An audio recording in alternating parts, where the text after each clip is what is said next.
பார்த்தீங்களா ஃப்ரெண்ட்ஸ், நான் ஹாட் பாக்ஸில் போட்டிருக்கேன். சாதம் பாருங்கள் எவ்வளோ சூப்பராக இருக்குது. இது மீல் மேக்கரு பாருங்களேன். கொஞ்சம் கூட உடையில பார்த்தீங்களா. இத்தனைக்கு நான் ஒரே ஒரு ஸ்பூன் தான் நெய் போட்டேன், கொஞ்சம் கூட உடையில. இந்த சூப்பரான சாப்பாடு எப்படி செய்கிறதுன்னு பார்த்துடலாமா? ஹாய் ஃப்ரெண்ட்ஸ், இன்றைக்கி பார்த்தவொடனே தெரிஞ்சிருக்கோம். மீல் மேக்கர் அண்ட் பட்டாணி போட்டு நம்ம ஒரு பாஸ்மதி ரைஸ் போட்டு நம்ம ஒரு பிரிஞ்சி சாதம் மாதிரி செய்யலாம். இந்த மாதிரி எல்லா காயும் போட்டு பண்ணுறது ஒரு டேஸ்ட்டாக இருந்துச்சுன்னா, இந்த மாதிரி பண்ணுறது இன்னும் கொஞ்சம் டிஃப்ரெண்ட்டாக இருக்கும். டேஸ்ட்டு நல்லாயிருக்கும். இப்போ எப்படி செய்கிறதுன்னு பார்க்கலாம். அதுக்கு ஒரு குக்கர் வச்சுட்டு நம்ம ஆயில் ஊற்றிக்கலாம். நான் வந்து கரெக்டாக இன்றைக்கி வந்து 2.5 கிளாஸ் செய்ய போகிறேன். ஸோ 1/2 கிலோவுக்கு தேவையானது இப்போ பார்க்கலாம். நம்ம ஆயில் பார்த்துக்கோங்க, ஓகேங்களா? ஓகே, ப்ளஸ் வந்து ஒரு ஸ்பூன் நெய் சேர்த்துக்கோங்க.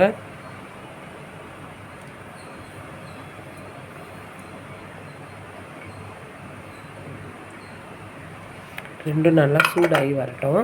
இஞ்சி மசாலா பார்த்திங்கன்னா ஒரு வந்து அன்னாச்சிப்பூ, ஒரு ஜாதி பத்திரி, ஒரு பட்டை, 3 லவங்கம், ஒரு பிரிஞ்சி இலை எடுத்திருக்கேன். அதிகமாக ஏன்னா கரம் மசாலா நான் சேர்க்க போகிறோம். அதிகமாக நம்ம போட்டோன்னா நம்மளுக்கு திகட்டுற மாதிரி இருக்கும். ஸோ நீங்கள் அதிகமாக சேர்த்துக்காதீங்க, லிமிட்டாக போட்டுக்கோங்க. இப்போ எண்ணெய் காஞ்சதும் நம்ம இதையும் சேர்க்கலாம். இது கூடவே கொஞ்சமாக சோம்பும் நான் சேர்க்க போகிறேன், சரிங்களா? சோம்பு தூளும் கொஞ்சமாக சேர்த்துக்கோங்க. எண்ணெய் காஞ்சிருச்சு. இப்போ இதெல்லாம் போட்டிருக்கேன். இது கொஞ்சம் வதங்கினதும் நம்ம பச்சை மிளகாய் போட்டுவிட்டு வெங்காயம் போட வேண்டியதான். இப்போ பச்சை மிளகாய் சேர்த்துருக்கேன். அடுத்து வந்து நம்ம வந்து ஆனியன் சேர்த்துக்கலாம். ஆனியன் வந்து எவ்வளோ ஃபைனாக சாப் பண்ண முடியுமோ, எவ்வளோ மெலிசாக கட் பண்ண முடியுமோ அவ்வளோ மெலிசாக கட் பண்ணிக்கோங்க. அப்போ தான் சீக்கிரம் வதங்கும். அப்புறம் நீங்கள் போடும்போது இதை இந்த மாதிரி நல்லா உதுத்துக்கினீங்கன்னா தெரியுங்க. பாருங்கள் எவ்வளோ மெலிசாக கட் பண்ணியிருக்கேன், சரிங்களா? இப்போ குக்கரில் நான் ஆனியன் போட்டாச்சு. நல்லா மேஷ் ஆகிற மாதிரி வதங்கணும். இது வதங்குற அந்த டைமுக்குள்ளே, ஏன்னா வெங்காயம் தக்காளி வதங்கிறதுக்கு மட்டும்தான் நம்மளுக்கு டைமு, மற்றதுக்கு வந்து இதுக்கு டைமே ஆகாது. ஸோ மீல் மேக்கரை வந்து இந்த மாதிரி நல்லா சுடு தண்ணியில் போட்டு அதை ஸ்குவீஷ் பண்ணி, பெரிய மீல் மேக்கர் நான் போட்டிருக்கேன், அதனால் நான் 2 இப்படி பிச்சு வச்சுக்க போகிறேன், சரிங்களா? அண்ட் வந்து பட்டாணி, காஞ்ச பட்டாணி, அதனால் நைட்டே ஓவர் நைட் நான் ஊற வச்சுருக்கேன் தண்ணியில். அதையும் நான் ஃபில்ட்ரு பண்ணிவிட்டு தனியாக வச்சுக்க போகிறேன். பட்டாணி நான் கொஞ்சம் அதிகமாக ஊற போட்டுறேன், ஏன்னா பாப்பாவுக்கு வேக வச்சு ஈவினிங் கொடுக்கலான்ட்டு. நீங்கள் உங்களுக்கு எவ்வளோ வேணுமோ அதுக்கேற்ற மாதிரி போட்டுக்கோங்க. பாருங்கள், ஆனியன் நல்லா இந்த பதத்துக்கு வந்துருச்சு. வந்தவுடனே நம்ம வந்து கட் பண்ணி வச்சுட்டா டொமேட்டோஸ் சேர்த்துக்கலாம். அண்ட் வந்து டொமேட்டோஸ் வந்து எப்பயுமே நல்லா பொடியாக நறுக்குங்க. அதுவும் வெங்காயம் தக்காளி எந்த அளவுக்கு நம்ம வந்து பொடியாக நறுக்கிறோம் அப்படின்றத வச்சு தான் இதோட டேஸ்ட்டே இருக்கும். ஸோ நான் இந்த சைடில் உள்ளது தான் போடுறேன், ஏன்னா லெமனும் சேர்க்க போகிறேன். ஸோ அதனால் இந்த அளவுக்கு போடுறோம், சரிங்களா? தக்காளி சேர்த்தாச்சுப்போம். ஸோ நம்ம கல்லுப்பு, உடனே கல்லுப்பு சேர்த்துட்டு அது வதங்கின பிறகு நம்ம வந்து இஞ்சி பூண்டு பேஸ்ட்டு சேர்த்துக்கலாம். சாதத்துக்கு எவ்வளோ உப்பு தேவையோ அந்த அளவுக்கு நான் இப்போவே சேர்த்துட்டேன். உங்களுக்கு டவுட்டாக இருக்கும் அப்படின்னா நீங்கள் வந்து பிரித்து சேர்த்துக்கோங்க. ஏன்னா நான் வந்து எப்பயுமே உப்பு வந்து எனக்கு கரெக்டாக கை வந்துடும், அதனால் நான் கரெக்டாக போட்டுருவேன். முன்னாடி ஜஸ்ட்டு செக் பண்ணி பார்ப்பேன், மேக்ஸிமம் கரெக்டாக தான் இருக்கும். 1-2 டைம் தான் வந்து உங்களுக்கு கம்மியாக இருக்கும், அந்த டைமில் நான் ஆட் பண்ணிப்பேன். ஃப்ரெண்ட்ஸ், தக்காளி வந்து இந்த அளவுக்கு வதங்கணும். வதங்கி கொஞ்சம் லைட்டாக எண்ணெய் திரியிற ஸ்டேஜில் வந்தோடனே நம்ம வந்து இஞ்சி பூண்டு பேஸ்ட் ஆட் பண்ணிடலாம்.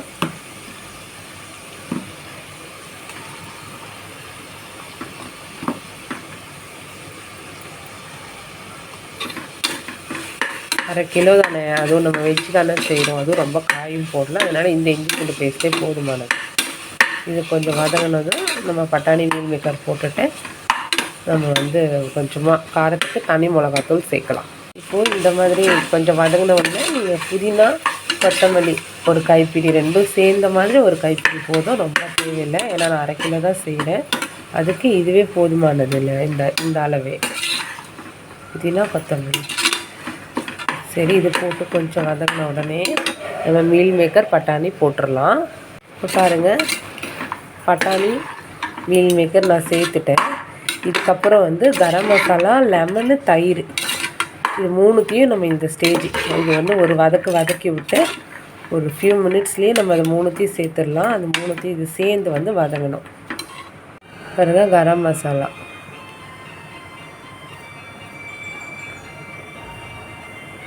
கொஞ்சமாக தான் ஆட் பண்ணுறேன். ஓகேங்களா?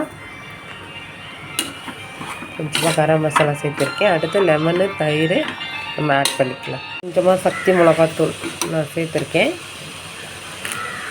பாருங்கள். காரமும் உங்களுக்கு எந்த அளவுக்கு வேணுமோ அந்த அளவுக்கு போட்டுக்கோங்க. ஏன்னா நான் வந்து குழந்தைக்கு இதை கொடுக்க போகிறேன். எங்கள் ஹஸ்பண்டும் ரொம்ப காரம் வந்து சாப்பிட மாட்டார். அதனால் காரம் கொஞ்சம் மீடியமாகவே நான் போடுறேன். காரம் புளிப்பு மட்டும் உங்களோட சுவைக்கு ஏற்ற மாதிரி நீங்கள் போட்டுக்கோங்க. நாங்கள் புளிப்பு கொஞ்சம் அதிகமாக சாப்பிடுவோம். ஸோ லெமனு, தயிர் ரெண்டுமே வந்து போட்டிருக்கேன். உங்களுக்கு வந்து புளிப்பு சுவை கம்மியாக பிடிச்சிச்சின்னா லெமனில் பாதியாக, தயிரில் பாதியாக அளவை குறைச்சிக்கிட்டு போடுங்க. சரிங்களா? இப்போது வெறும் பட்டாணி மீல் மேக்கர் ரொம்ப வதங்க வேண்டிய அவசியம் இல்லை.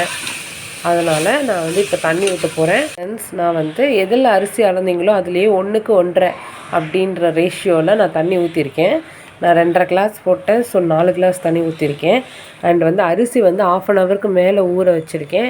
நீங்கள் உங்கள் அரிசியோட குவாலிட்டி, ஒரு சில கடையில் சொல்லுவாங்க இவ்வளோ நேரம் ஊறினா போதும், இல்லை இது பழைய அரிசி ரொம்ப நேரம் ஊறணுன்னுவாங்க. அதுக்கேற்ற மாதிரி ஊற வச்சுக்கோங்க. தண்ணி ஊற்றி ஃபஸ்ட்டு கொதி வரக்கூடிய ஸ்டேஜில் வந்து உப்பு, காரம், புளிப்பு எல்லாத்தையும் ஒரு தடவை செக் பண்ணி பார்த்துட்டு அரிசியை போட்டுட்டு உடனே மூடி போட்டுட்டு மீடியம் ஃப்ளேமில் 2 விசில் விட்டு இறக்கிடலாம். இதுக்கு அடுத்தடுத்த ஸ்டெப் நம்ம எப்படின்றது இந்த ப்ரொசீஜர் அப்படியே பார்க்கலாம். பாருங்கள் ஃப்ரெண்ட்ஸ், தண்ணி வந்து நல்லா கொதிக்குது சொல்லன்ட்டு. பார்த்தீங்களா? இந்த ஸ்டேஜில் சிம்மில் பண்ணிவிட்டு காரம், உப்பு, புளிப்பு டேஸ்ட்டை பார்த்துட்டு நீங்கள் அரிசி போட்டுடலாம். அரிசி போட்டாச்சு.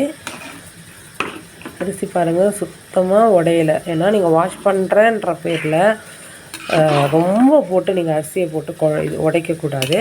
அதே மாதிரி நீங்கள் வேணும்னா முன்னாடியே நீங்கள் ஊற வைக்கிறதுக்கு முன்னாடியே நீங்கள் நல்லா அரிசியை கழுவிட்டு ஊற வைங்க. அப்படி பண்ணால் அரிசி உடையாது.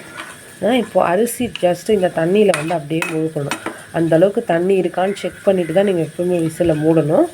நான் செக் பண்ணி பார்த்தப்போ தண்ணி வந்து கொஞ்சம் காரம், கொஞ்சம் உப்பு, கொஞ்சம் புளிப்பு மூணுமே எனக்கு கொஞ்சம் கம்மியாக இருந்தது. நான் அதனால் ஆட் பண்ணிவிட்டு நான் அரிசி போட்டிருக்கேன். அது மாதிரி நீங்களும் செக் பண்ணி பார்த்துட்டு ஆட் பண்ணிவிட்டு அரிசி போடுங்க. இப்போ அரிசி முழுகிற ஸ்டேஜில் தண்ணி இருக்குது. ஸோ இப்போ நம்ம குக்கரை மூடிட்டு 2 விசில்ஸ் விட்டுக்கலாம் மீடியம் ஃப்ளேமில்.